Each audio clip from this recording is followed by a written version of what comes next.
राधे राधे। महाभारत युद्ध के 18 दिनों का रहस्य माना जाता है। महाभारत युद्ध में एकमात्र जीवित बचा कौरव युयुत्सु था और 24,165 कौरव सैनिक लापता हो गए थे। लव और कुश की 50वीं पीढ़ी में शल्य हुए, जो महाभारत युद्ध में कौरवों की ओर से लड़े थे। शोधानुसार जब महाभारत का युद्ध हुआ तब श्री कृष्ण की आयु 83 वर्ष थी। महाभारत युद्ध के 36 वर्ष बाद उन्होंने देह त्याग दी थी। इसका मतलब 119 वर्ष की आयु में उन्होंने देह त्याग किया था। भगवान श्री कृष्ण द्वापर के अंत और कलयुग के आरंभ के संध्य काल में विद्यमान थे। भागवत पुराण के अनुसार श्री कृष्ण के देह छोड़ने के बाद 3102 ईसा पूर्व कलिकाल का प्रारंभ हुआ था। इस प्रकार कलयुग को आरंभ हुए 5120 वर्ष हो गए हैं। महाभारत युद्ध से पूर्व पांडवों ने अपनी सेना का पड़ाव कुरुक्षेत्र के पश्चिमी क्षेत्र में सरस्वती नदी के दक्षिणी तट पर बसे सम्मंत्र पंचक तीर्थ के पास हरिण्यवती नदी सरस्वती नदी के सहायक नदी के तट पर डाला। कौरवों ने कुरुक्षेत्र के पूर्वी भाग में वहां से कुछ योजन की दूरी पर एक समतल मैदान में अपना पड़ाव डाला। दोनों ओर के शिविरों में सैनिकों के भोजन, घायलों के इलाज की उत्तम व्यवस्था थी। हाथी, घोड़े, रथों की अलग व्यवस्था थी।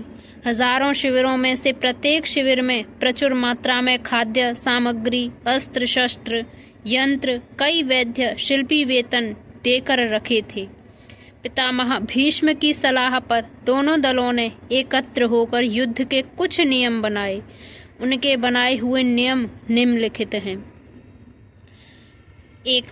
प्रतिदिन युद्ध सूर्योदय से लेकर सूर्यास्त तक ही रहेगा। सूर्यास्त के बाद युद्ध नहीं होगा। 2.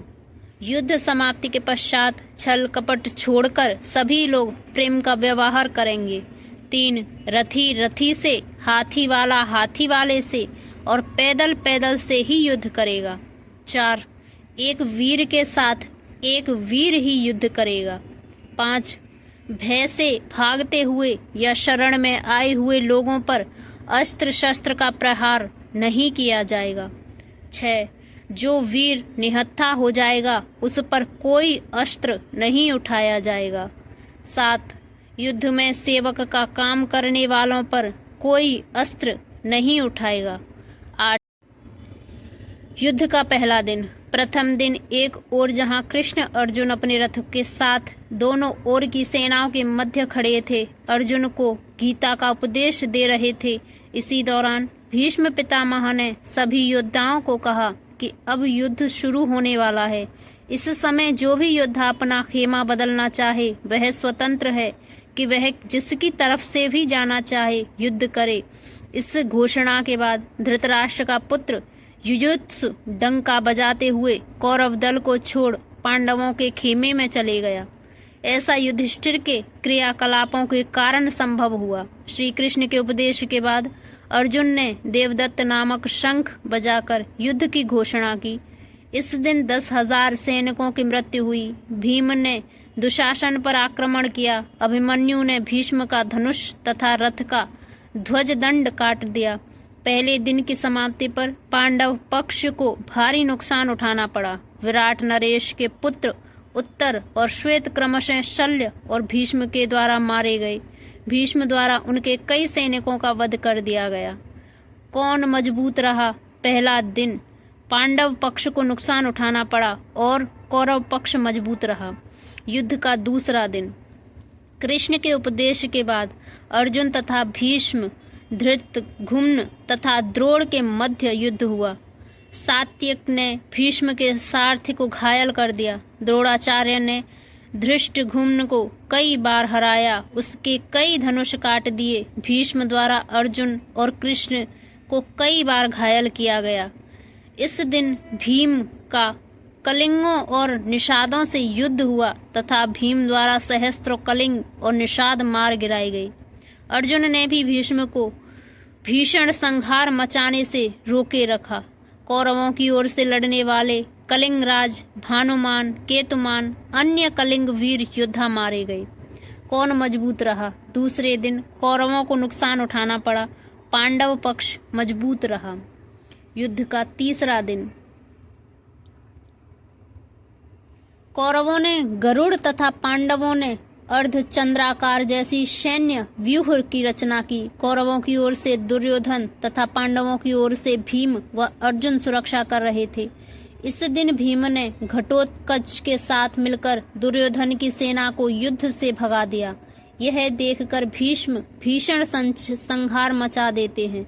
श्री कृष्ण अर्जुन को भीष्म वध करने को कहते हैं, परंतु अर्जुन उत्साह से युद्ध नहीं कर पाता, जिससे श्री कृष्ण स्वयं भीष्म को मारने के लिए उद्धत हो जाते हैं। परंतु अर्जुन उन्हें प्रतिज्ञा रूपी आश्वासन देकर कौरव सेना का भीषण संहार करते हैं। वे एक दिन में ही समस्त प्राच्य, सौवीर, शूद्रक और मालव क्षत्रिय गणों को मार देते हैं। भीम के बाण से दुर्योधन अचेत हो गया और तभी उसका सारथी रथ को भगा ले गया। भीम ने सैकड़ों सैनिकों को मार गिराया। इस दिन भी कौरवों को ही अधिक क्षति उठाना पड़ती है। उनके प्राच्य, सौवीर, शूद्रक और मालव वीर योद्धा मारे जाते हैं। कौन मजबूत रहा? इस दोनों ही पक्ष ने डटकर मुकाबला किया। युद्ध का चौथा दिन चौथे दिन भी कौरव पक्ष को भारी नुकसान हुआ। इस दिन कौरवों ने अर्जुन को अपने बाणों से ढक दिया, परंतु अर्जुन ने सभी को मार भगाया। भीम ने तो इस दिन कौरव सेना में हाहाकार मचा दी। दुर्योधन ने अपनी गज सेना भीम को मारने के लिए भेजी, परंतु घटोत्कच की सहायता से भीम ने उन सब का नाश कर दिया और 14 कौरवों को भी मार गिराया। परंतु राजा भगदत्त द्वारा जल्द ही भीम पर नियंत्रण पा लिया गया। बाद में भीष्म को भी अर्जुन और भीम ने भयंकर युद्ध कर कड़ी चुनौती दी। कौन मजबूत रहा? इस दिन कौरवों को नुकसान उठाना पड़ा और पांडव पक्ष मजबूत रहा। युद्ध का 5वां दिन श्री कृष्ण के उपदेश के बाद युद्ध की शुरुआत हुई और फिर भयंकर मार काट मची। दोनों ही पक्षों के सैनिकों को भारी संख्या में वध हुआ। इस दिन भीष्म ने पांडव सेना को अपने बाणों से ढक दिया। उन पर रोक लगाने के लिए क्रमशः अर्जुन और भीम ने उनसे भयंकर युद्ध किया। सात्यक ने द्रोणाचार्य को भीषण संहार करने से रोके रखा। भीष्म द्वारा सात्यक को युद्ध क्षेत्र से भगा दिया गया। सात्यक के 10 पुत्र मारे गए। कौन मजबूत रहा? इस दिन दोनों ही पक्ष ने डटकर मुकाबला किया। युद्ध का 6वां दिन कौरवों ने कौंच व्यूह तथा पांडवों ने मकर व्यूह के आकार की सेना कुरुक्षेत्र में उतारी। भयंकर युद्ध के बाद द्रोण का सारथी मारा गया। युद्ध में बार बार अपनी हार से दुर्योधन क्रोधित होता रहा, परंतु भीष्म उसे ढांढस बंधाते रहे। अंत में भीष्म द्वारा पांचाल सेना के भयंकर संहार किया गया। कौन मजबूत रहा? इस दिन दोनों ही पक्ष ने डटकर मुकाबला किया। युद्ध का 7वां दिन 7वें दिन कौरवों द्वारा मंडलाकार व्यूह की रचना का और पांडवों ने वज्र व्यूह की आकृति में सेना लगाई। मंडलाकार में एक हाथी के पास 7 रथ, एक रथ की रक्षास्त्र 7 अश्वारोही, एक अश्वारोही की रक्षास्त्र 7 धनुर्धर तथा एक धनुर्धर की रक्षार्थ 10 सैनिक लगाए गए थे। सेना के मध्य दुर्योधन था। वज्राकार में 10 मोर्चों पर घमासान युद्ध हुआ। इस दिन अर्जुन अपनी युक्ति से कौरव सेना में भगदड़ मचा देता है। धृष्टद्युम्न ने दुर्योधन को युद्ध में हरा देता है। अर्जुन पुत्र इरावन द्वारा विंद और अनुविंद को हरा दिया जाता है। भगदत्त, घटोत्कच और नकुल सहदेव मिलकर शल्य को युद्ध क्षेत्र से भगा देते हैं। यह देखकर एक बार भीष्म फिर से पांडव सेना का भयंकर संहार करते हैं। विराट पुत्र शंख के मारे जाने से इस दिन कौरव पक्ष की क्षति होती है। कौन मजबूत रहा? इस दिन दोनों पक्ष ने डटकर मुकाबला किया। युद्ध का 8वां दिन कौरवों ने कछुआ व्यूह का, पांडवों ने 3 शिखरों वाला व्यूह रचा। पांडव पुत्र भीम धृतराष्ट्र के 8 पुत्रों का वध कर देते हैं। अर्जुन की दूसरी पत्नी अलूपी के पुत्र इरावान का बकासुर के पुत्र आश्रयंश अम्बलुष के द्वारा वध कर दिया जाता है। घटोत्कच द्वारा दुर्योधन पर शक्ति का प्रयोग किया गया, परंतु बंगनेश्रेष ने दुर्योधन को हटाकर शक्ति का प्रहार स्वयं के ऊपर ले लिया तथा बंग नरेश की मृत्यु हो जाती है। इस घटना से दुर्योधन के मन में मायावी घटोत्कच के प्रति भय व्याप्त हो जाता है। तब भीष्म की आज्ञा से भगदत्त घटोत्कच को हराकर भीम, युधिष्ठिर व अन्य पांडव सैनिकों को पीछे ढकेल देता है। दिन के अंत तक भीमसेन धृतराष्ट्र के 9 और पुत्रों का वध कर देता है।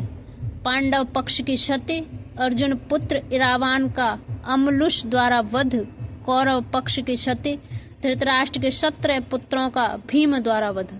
कौन मजबूत रहा? इस दोनों ही पक्ष ने डटकर और दोनों ही पक्ष को नुकसान उठाना पड़ा। हालांकि कौरवों को ज्यादा क्षति पहुंची। युद्ध का 9वां दिन। कृष्ण के उपदेश के बाद भयंकर युद्ध हुआ, जिसके चलते भीष्म ने बहादुरी दिखाते हुए अर्जुन को घायल कर उनके रथ को जर्जर कर दिया। युद्ध में आखिरकार भीष्म के भीषण संहार को रोकने के लिए कृष्ण को अपनी प्रतिज्ञा तोड़नी पड़ती है। उनके जर्जर रथ को देखकर श्री कृष्ण रथ का पहिया लेकर भीष्म पर झपटते हैं, लेकिन वे शांत हो जाते हैं। परंतु इस दिन भीष्म पांडवों की सेना का अधिकांश भाग समाप्त कर देते हैं। कौन मजबूत रहा? कौरव। युद्ध का 10वां दिन। भीष्म द्वारा बड़े पैमाने पर पांडवों की सेना को मारा देखने से घबराए पांडव पक्ष में भय फैल जाता है। तब श्री कृष्ण के कहने पर पांडव भीष्म के सामने हाथ जोड़कर उनसे उनकी मृत्यु का उपाय पूछते हैं। भीष्म कुछ देर सोचने पर उपाय बता देते हैं।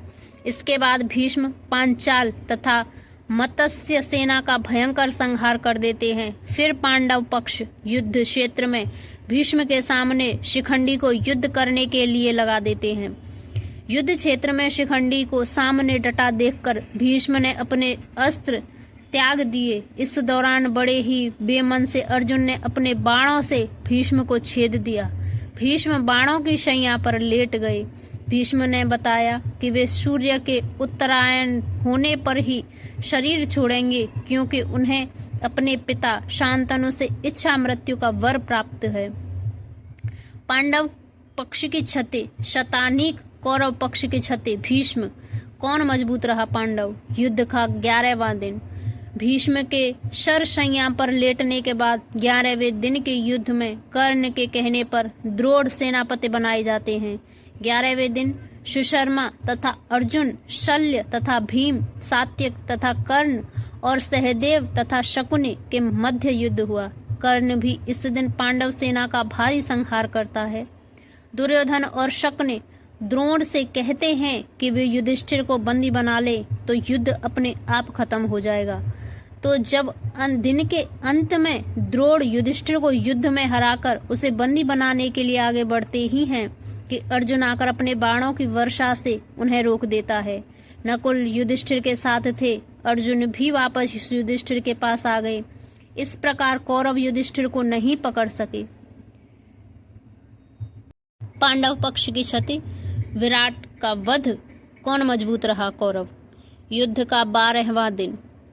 कल के युद्ध में अर्जुन के कारण युधिष्ठिर को बंदी न बना पाने के कारण शकुनि व दुर्योधन अर्जुन को युधिष्ठिर से काफी दूर भेजने के लिए त्रिगर्त देश के राजा को उससे युद्ध कर उसे वहीं युद्ध में व्यस्त बनाए रखने को कहते हैं। वे ऐसा करते भी हैं, परंतु एक बार फिर अर्जुन समय पर पहुंच जाता है और द्रोण असफल हो जाते हैं। होता यह है कि जब त्रिगर्त अर्जुन को दूर ले जाते हैं, तब सात्यक युधिष्ठिर ने रक्षक थे। वापस लौटने पर अर्जुन ने प्राज्ञ ज्योतिषपुर के राजा भगदत्त को अर्धचंद्र को बाण से मार डाला। सात्यक ने द्रोण के रथ का पहिया काटा और उससे घोड़े मार डाले। द्रोण ने अर्धचंद्र बाण द्वारा सात्यक का सिर काट लिया। सात्यक ने कौरवों के अनेक उच्च कोटि के योद्धाओं को मार डाला, जिनमें से प्रमुख जलसंधि, त्रिगर्तों की गज सेना, सुदर्शन, मलेक्षक की सेना, भूरिश्रवा, कर्ण पुत्र प्रसन्न थे। युद्ध भूमि में सात्यक को भूरिश्रवा से कड़ी टक्कर झेलनी पड़ी। हर बार सात्यक को कृष्ण और अर्जुन ने बचाया। पांडव पक्ष की क्षति द्रुपद, कौरव पक्ष की क्षति त्रिगर्त नरेश, कौन मजबूत रहा दोनों। युद्ध का 13वां दिन। कौरवों ने चक्रव्यूह की रचना की। इस दिन दुर्योधन राजा भगदत्त को अर्जुन को व्यस्त बनाए रखने को कहते हैं। भगदत्त युद्ध में एक बार फिर से पांडव वीरों को भगाकर भीम को एक बार फिर हरा देते हैं। फिर अर्जुन के साथ भयंकर युद्ध करते हैं। श्री कृष्ण भगदत्त के वैष्णव वस्त्र को अपने ऊपर ले उससे अर्जुन की रक्षा करते हैं। अतः अर्जुन भगदत्त की आंखों की पट्टी को तोड़ देता है, जिससे उसे दिखना बंद हो जाता है और अर्जुन इस अवस्था में ही छल से उसका वध कर देता है। इसी दिन द्रोण युधिष्ठिर के बीच चक्रव्यूह रचते हैं, जिसे केवल अभिमन्यु तोड़ना जानता था, परंतु निकलना नहीं जानता था। अतः अर्जुन युधिष्ठिर भीम आदि को उसके साथ भेजता है, परंतु चक्रव्यूह के द्वार पर वे सब के सब जयद्रथ द्वारा शिव के वरदान के कारण रोक दिए जाते हैं और केवल अभिमन्यु ही प्रवेश कर पाता है। ये लोग करते हैं अभिमन्यु का वध। कर्ण के कहने पर 7 महारथियों कर्ण, जयद्रथ, द्रोण, अश्वत्थामा, दुर्योधन, लक्ष्मण तथा शकुनि ने एक साथ अभिमन्यु पर आक्रमण किया। लक्ष्मण ने जो गदा अभिमन्यु के सिर पर मारी, वही गदा अभिमन्यु ने लक्ष्मण को फेंक कर मारी। इससे दोनों की उसी समय मृत्यु हो गई। अभिमन्यु के मारे जाने का समाचार सुनकर जयद्रथ को कल सूर्यास्त से पूर्व मारने की अर्जुन ने प्रतिज्ञा की, अन्यथा अग्नि समाधि में लेने का वचन दिया। पांडव पक्ष की क्षति अभिमन्यु, कौन मजबूत रहा। पांडव। युद्ध का 14वां दिन।